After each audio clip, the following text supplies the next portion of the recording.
12 साल बाद शुक्र के घर में पधारे देवगुरु बृहस्पति।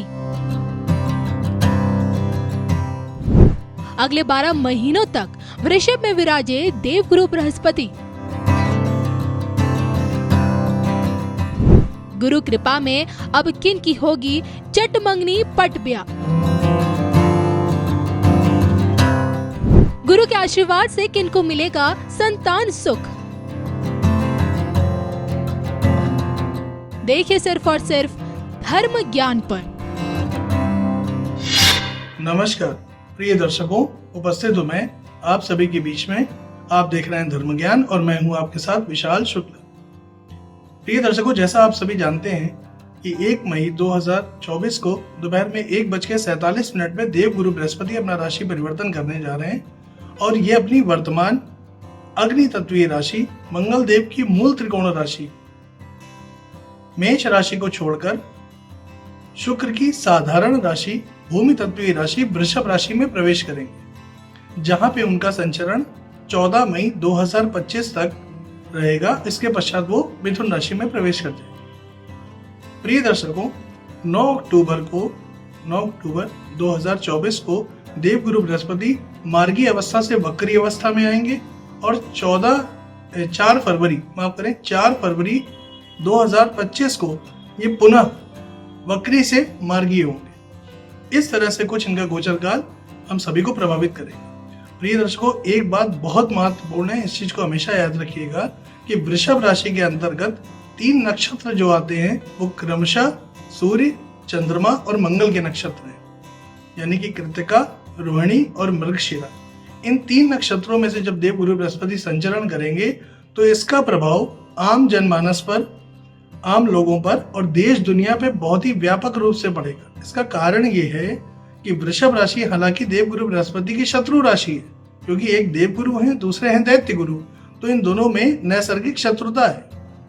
उसके बावजूद देवगुरु बृहस्पति जब वृषभ राशि में प्रवेश करेंगे, चूंकि वृषभ राशि के अंतर्गत जो नक्षत्र आते हैं सूर्य, चंद्रमा और मंगल के, ये तीनों के तीनों देवगुरु बृहस्पति के मित्र ग्रह हैं। और जब इन 3 नक्षत्रों पर से देवगुरु बृहस्पति संचरण करेंगे तो ये अपना अत्यंत श्रेष्ठ और शुभ प्रभाव प्रदान करेंगे।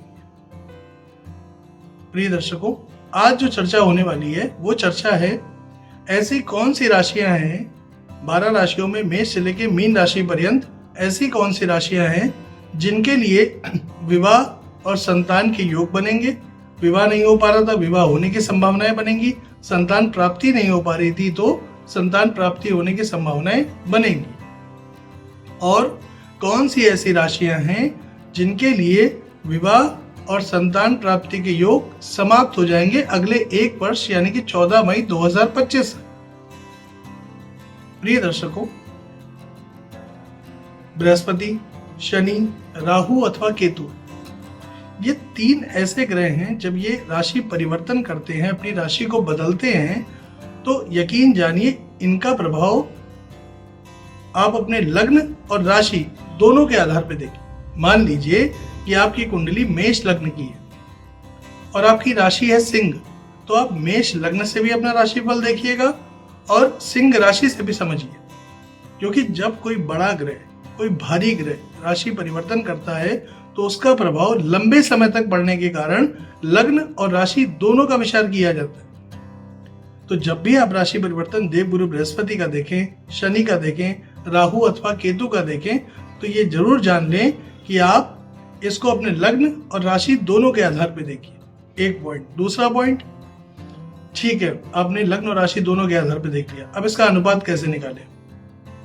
देखिए, मान लीजिए आपने लग्न से देखा, मेष लग्न से बहुत अच्छा है, अब आपने सिंह राशि से देखा, उससे भी बहुत अच्छा है, तो ये आपके लिए अत्यंत श्रेष्ठ गोचर है। आपने मेष लग्न में देखा, बहुत अच्छा है, सिंह राशि में खराब है, तो ये आपके लिए मध्यम है, यानी कि मिला जुला परिणाम है, अच्छा भी बुरा भी दोनों, 50% अच्छा 50% बुरा। और अगर आपने लग्न और राशि से देखा, आपको लगा कि दोनों में खराब बताया गया है, तो फिर आपको सावधानी बरतने की विशेष आवश्यकता है। इस तरह से गोचर का अनुपात निकालिए, यह आपको सटीक फलादेश में आपकी मदद करेगा। प्रिय दर्शकों, वर्तमान समय में 6 राशियां ऐसी हैं जिनके लिए ये समय संतान प्राप्ति दिखा रहा है, सुखद विवाह की स्थिति को प्रदर्शित कर रहा है। और 6 राशियां ऐसी हैं जिनके लिए 1 वर्ष तक संतान का सुख यानी कि संतान प्राप्ति और विवाह का सुख यानी कि विवाह होने में अभी बाधा रहेगी।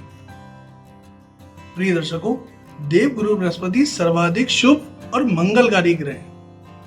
देवगुरु बृहस्पति जब भी किसी राशि से लग्न में, तीसरे में, 5वें में, 7वें में, 9वें में, 11वें में यानी कि पहले नंबर पे लग्न में, फिर तीसरे भाव में, फिर पंचम भाव में, फिर सप्तम भाव में, फिर नवम भाव में और फिर एकादश भाव में, 11वें भाव में, इन भावों से जब गोचर करते हैं तब विवाह और संतान प्राप्ति के योग बन जाते हैं।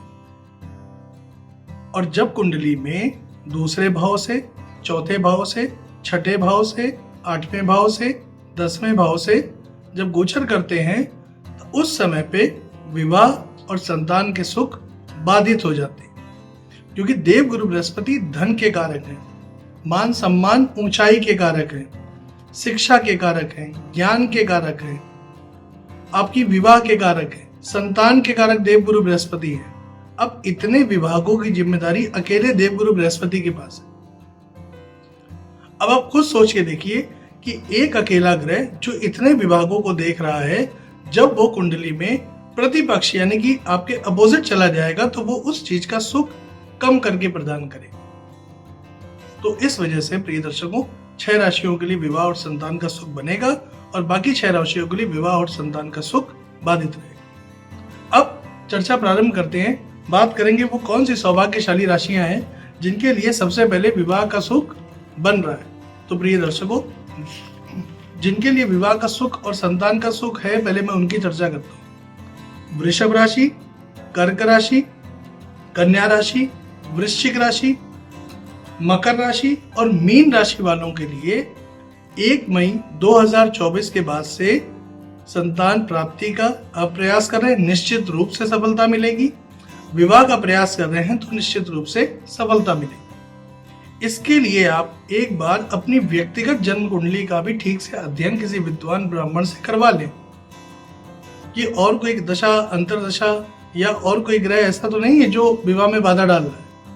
अन्यथा अगर कुंडली में सब कुछ ठीक है तो ये वो समय है, ये वो काल रहेगा 1 वर्ष का, जिस वर्ष में अगर आपका विवाह हो गया है, आप संतान प्राप्ति का प्रयास कर रहे हैं, बिल्कुल हो सकती है। और अगर आपका विवाह नहीं हुआ है तो विवाह के योग, आपके श्रेष्ठ योग आपके लिए बने हुए हैं।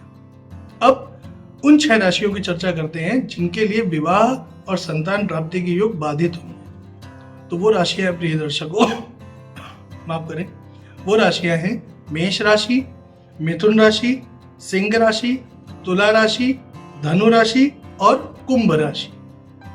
इन राशियों के लिए अगले 1 वर्ष तक विवाह का सुख यानी विवाह होना और संतान का सुख, संतान की प्राप्ति, ये अगले 1 वर्ष तक बाधित दिखाई दे रहा है।